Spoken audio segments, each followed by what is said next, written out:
We've all wandered through the grocery store wondering if that organic produce is really worth it. Well, folks, science says it is. I spent 15 years refusing to buy organic, called it a scam for rich people.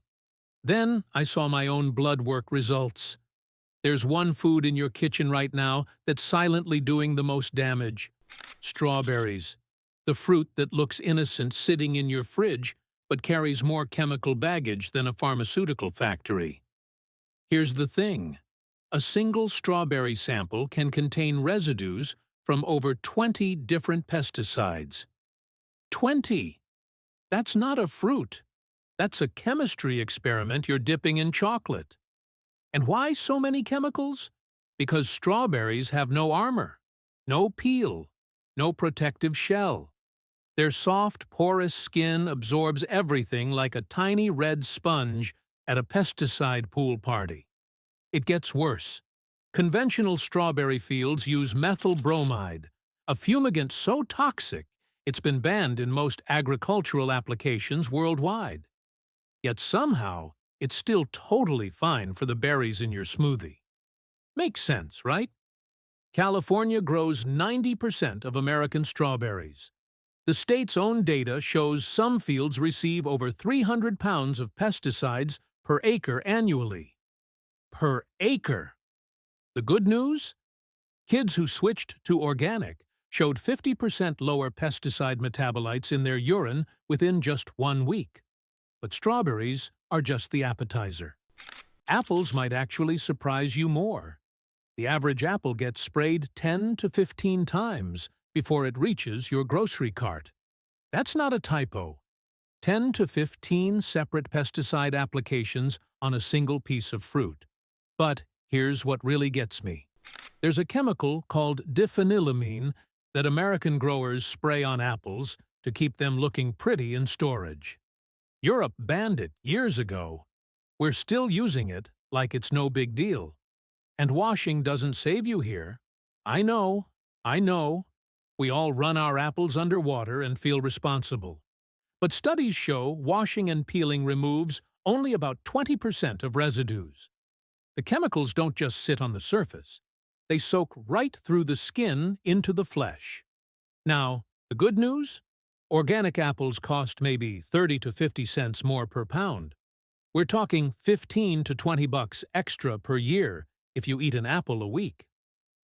Speaking of things that concentrate pesticides, let's talk about something leafy that might be hiding in your salad bowl right now. Spinach lovers, we need to talk. This leafy green has more pesticide residues by weight than almost any other vegetable. Bugs absolutely love those tender leaves, and farmers fight back hard. Here's the problem. All those crinkly folds and crevices? Perfect hiding spots for chemical sprays. You can wash spinach until your fingers prune. Those residues aren't budging. And it gets weirder. 3/4 of conventional spinach samples still test positive for DDT breakdown products. DDT. That stuff was banned decades ago, yet here it is, haunting your salads like a chemical ghost. Then there's permethrin, a neurotoxic insecticide linked to tremors in animal studies. Delightful addition to your smoothie, right? But here's my favorite budget hack. Frozen organic spinach often costs the same as fresh conventional. Same nutrition, 0 sketchy chemicals, and it doesn't turn into green slime after 3 days in your fridge. Now, spinach might seem concerning, but wait until you hear about grapes. Grapes look innocent enough, right? Those little spheres of sweetness sitting in your fruit bowl. But here's the thing.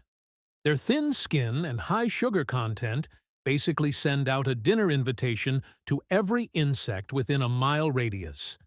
And growers respond the only way they know how. Spray. Spray again. Then spray some more. Now it gets interesting. Those grapes from Chile or Mexico? They often contain pesticides that American farmers aren't even allowed to touch. We banned these chemicals here, then import produce covered in them. Make that make sense? The USDA tested a single grape, and found 15 different pesticides on it. One grape, 15 chemicals. That's more ingredients than my grandma's famous casserole. Wine lovers, don't think you're safe either. Those chemicals concentrate during fermentation. Your relaxing glass of Cabernet might come with a cocktail you didn't order. But wait until you hear about the next fruit. A few months ago, I had no idea what a health ring even was until my fiancé got me one, and I have to say, I'm shocked this isn't a widely known and used product. It tracks my stress levels, and what I found out is that some supplements made my stress score spike, while others actually helped bring it down. I adjusted a few things based on that, and honestly, I feel 10 years younger. My wife mainly uses it to track her menstrual cycles, and she is obsessed with her sleep quality score. I noticed they are currently running a limited 69% discount, but I don't know how long it will last.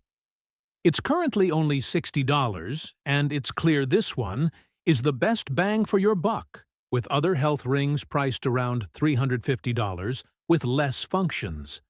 They managed to price it this low because they cut out the middleman like Amazon, Walmart, etc., who drive up the price and take a big margin, ending up with the customer paying 3 to 5 times more. If you are on TV, you can check it out yourself by pausing the video and scanning the QR code with your phone camera or clicking the first link in the description of this video. Cherries have a timing problem that makes everything worse. Cherries seem innocent enough. Cute, red, perfect for snacking. But here's the problem. The cherry fruit fly loves them just as much as you do. So growers spray insecticides multiple times, right as the fruit ripens. And because cherries have such a short harvest window, those chemicals barely have time to break down before hitting store shelves. You're basically eating pesticides at peak freshness.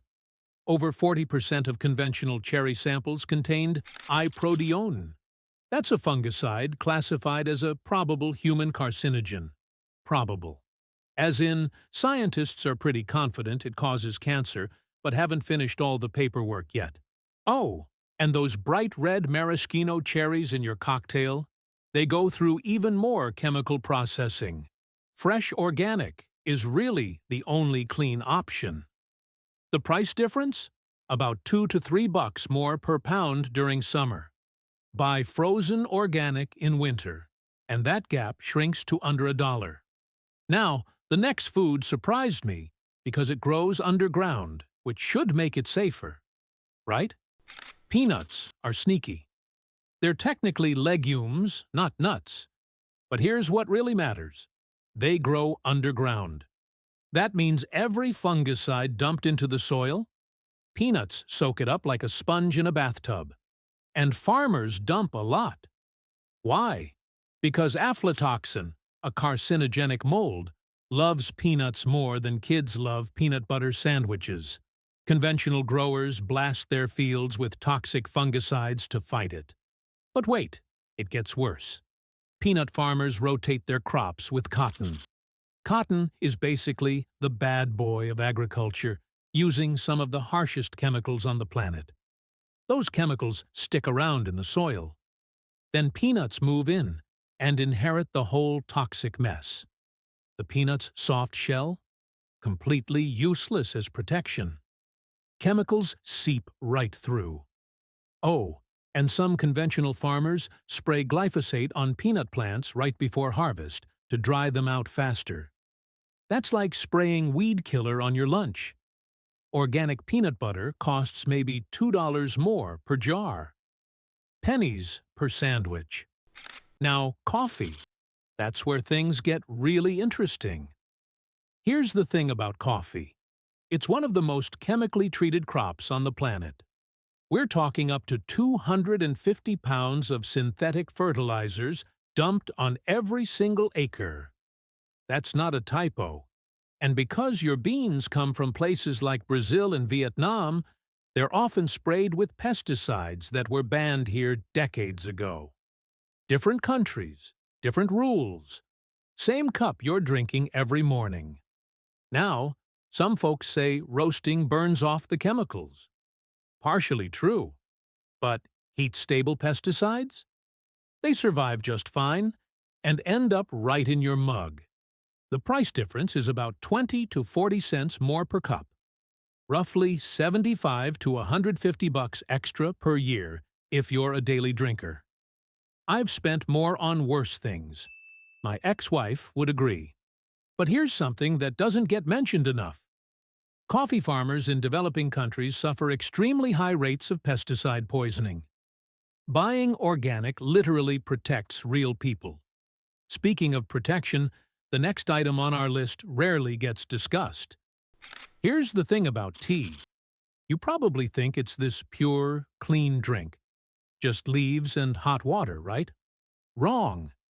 Tea leaves almost never get washed before drying.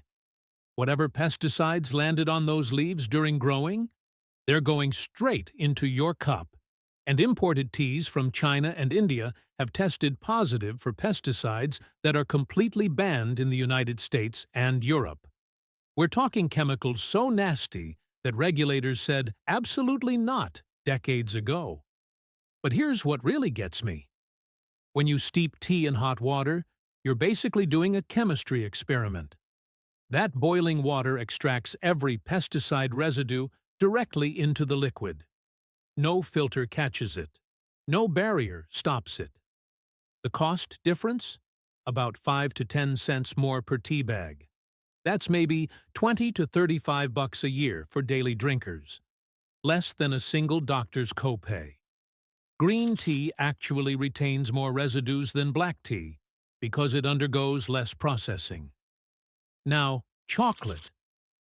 That's where things get surprisingly complicated. Chocolate. Your guilty pleasure might be guiltier than you think. Cocoa trees grow in tropical rainforests where bugs basically throw parties every single night. Farmers spray constantly just to keep their harvest alive. And here's what nobody talks about: cadmium. This toxic heavy metal builds up in cocoa beans naturally, but organic certification actually requires soil testing to keep levels safe. Conventional chocolate? They don't check. I used to think expensive chocolate was just fancy marketing. Turns out, the cheap stuff comes with a side of potassium bromate and artificial emulsifiers mixed right in with pesticide-laden cocoa. Delicious, right? The real kicker, though, is the cocoa butter. That creamy, melt-in-your-mouth fat absorbs pesticides like a magnet. So the richer and smoother your chocolate bar, the more concentrated those chemicals become. Organic dark chocolate runs about $1 to $2 more per bar. For something most of us eat daily, that's honestly nothing. But wait until you hear what's happening with your morning toast. Wheat is hiding a dirty secret that bread companies really don't want you to know. Farmers spray glyphosate directly onto wheat crops just days before harvest. Not to kill weeds, to kill the wheat itself. It speeds up drying so they can harvest faster. Convenient for them, not so great for your sandwich. This means residues show up in bread, pasta, crackers, and cereals. European regulators are concerned. American regulators? Still deciding. Here's what gets me. Whole wheat products actually contain more residues than white flour. The chemicals concentrate in the bran and germ, the healthy parts. So people trying to eat better end up eating more pesticides. The irony is almost impressive. Independent testing found glyphosate in 80% of conventional wheat products. That's not a typo. 8 out of 10. Organic flour runs about 50 cents to $1 more per pound. 25 to 50 bucks extra per year for home bakers. But wait, there's another breakfast staple with the exact same problem. Oats, the breakfast of champions. Also, apparently, the breakfast of glyphosate. Here's what nobody tells you. Farmers spray conventional oats with weed killer right before harvest. Not to kill weeds, to kill the oats themselves. It dries them out faster.